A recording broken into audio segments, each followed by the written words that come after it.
بسم الله الرحمن الرحيم، والصلاة والسلام على أشرف المرسلين سيدنا محمد عليه أفضل الصلاة والسلام. النهاردة هنعمل طريقة عمل الألوان الطبيعية بديل الألوان الصناعية، عشان انتوا عارفين الحاجات الصناعية ده هي بتعمل أمراض خطيرة، اللهم احفظها، هي السرطانات والكلام من ده. فلازم نبعد عن المواد الصناعية ونشوف بدلها البدائل الطبيعية. عندنا بديل الأورنج مثلا، جزر، عندنا البصل هيديكي لون جميل كده نبيتي حلو.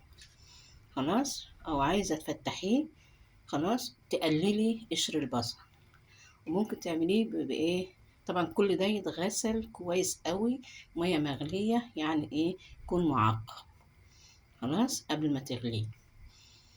عايزة تعمليه لون فاتح، في بديل القشر البصل الأبيض اللي هو اللون الأورنج الفاتح ده. خلاص، عندنا الكاكاو اللي هو هيدي اللون البني معروف. خلاص، ادي الكاكاو الخام اهو ماشي. عندنا اللون الأصفر اللي هو الكركم، طبعا احنا ما نستغناش عنه في في الأكلات اللي احنا بنعملها، يعني الكبسة والرز اللي هو بالرز الأصفر يعني، أو كبسة أو كده. خلاص، وبتعمليه برضو في العجاين. آه عايز تعملي اللون الأصفر تعمليه في العجاين والكلام من ده. ادي الكركديه. خلاص، وقلنا البنجر، قشر البصل، والشاي. الشاي هيديك لون جميل خطير جدا بصراحة. عايزة لو ضفتيه للعجين أو حاجة هت تحط له طبعا مية بتغليه، وتاخد المية بتاعته تعملي بيها اللون اللي انت عايزاه.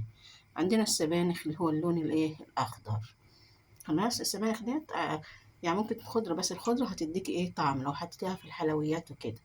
لو انت هتحطي في المعجنات ممكن تحطي بقدونس، يعني الخضرة اللي احنا عارفينها، بقدونس شبت العجائن اللي هي المملحة. أما اللي هي المسكرة عشان ما يبانش فيها هتحط السبانخ، ده لون أخضر غامق. خلاص، أو فاتح زي ما تحبي تبع الكمية بقى اللي انت هتحطيها. حطيت سبانخ كتير هديكي لون غامق، حطيتي سبانخ شوية هديكي لون فاتح.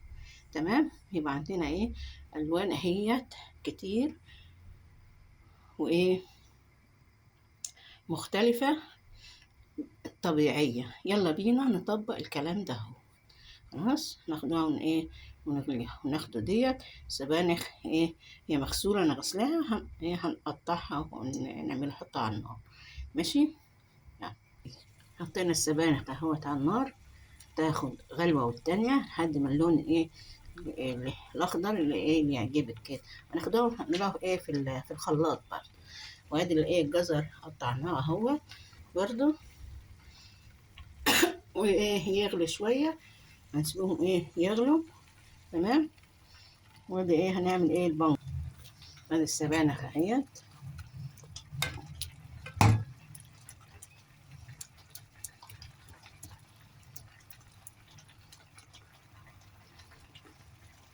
برضه يعني شايفين اللون.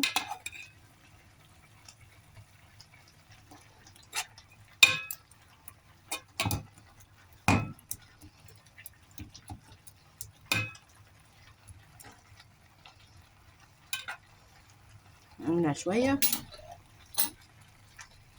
ونسيبوه. وادي الجزر اهوت برضه. تمام، نعمل بقى البنجر. ادي الكركديه اهوت. تمام،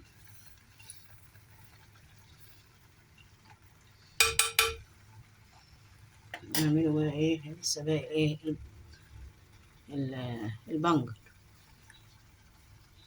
ادي السبانخ اهي، خلاص كده كفاية عليها. ناخدها بقى لما تبرد نحطها في الخلاط ونصفوها. تمام،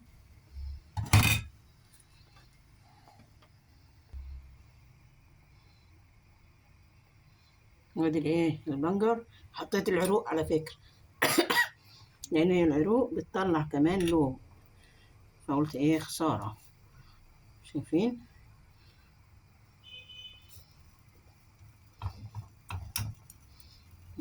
العروق يعملوا لون ازاي. انا بقى كده للكركديه،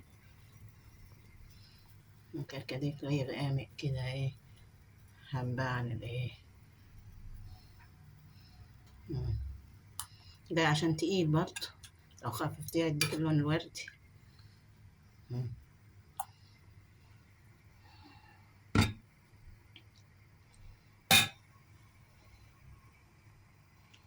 خلاص زي ما قلنا بقى اللي هو اللهم صل على النبي، الكاكاو بقى هتحطها على ايه المعجنات مباشر.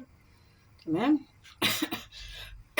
والايه، اللهم صل على النبي، الكركم برضه هتحطها على المعجنات او الحاجة يعني اللي ايه تصفريها، يا الرز يا شوفي انت بتعملي ايه، اي حاجة عايزة تلونيه بيها. هو ايه الكركم حطيه مباشر ساعتها يعني، شوية مية وتضيفيها للحاجة اللي انت ايه هتعملي بيها. خلاص. اما طبعا الكركديه والبنجر لازم ايه يتغلي. خلاص. اه زي ما انت شايفة كده. مم. تمام. والجزر زي ما قلنا برضو ايه عايز يتعمل برضو في الخلاط عشان يديك اللون برضو. ادي ايه الجزر اهو، خدوه ايه ونفرموه. ماشي.